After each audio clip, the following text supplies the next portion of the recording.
if that day pass, what we are going to do is that we will give her 6 more days. Once the 6 days also pass, we will start her on induction. I don't know if you understand, but there are some things that might happen and you will not start that induction. Number one, as she said, is when that person has done CS before. Okay? Now, there are some things that you will consider when somebody has done CS before and she came back to the second time that she now wants to deliver. There are things you will consider before you even allow her to enter into labor in the first place. Number one is that condition that made her to enter CS that time is not present in this pregnancy. Assuming that the woman had her first CS because the baby was sitting down, but she's now pregnant, and this second one, the baby is coming with head.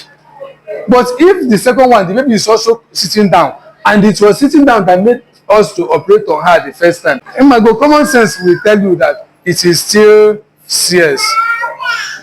A woman might go through CS because her blood pressure was too high in the first one, and in this second pregnancy, her blood pressure is now normal.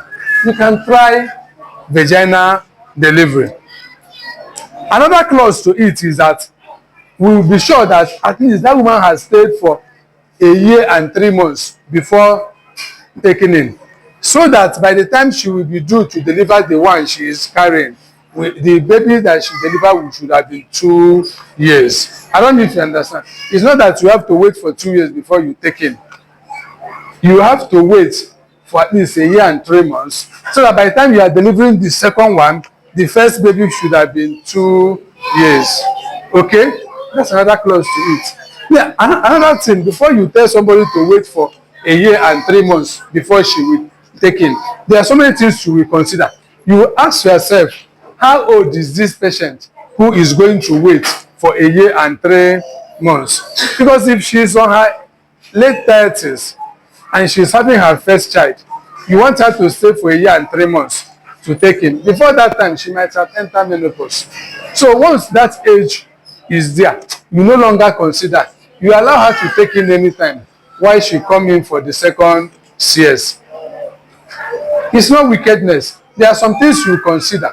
Another thing you ask yourself is, how long did it even take that person to take in that one immediate CS?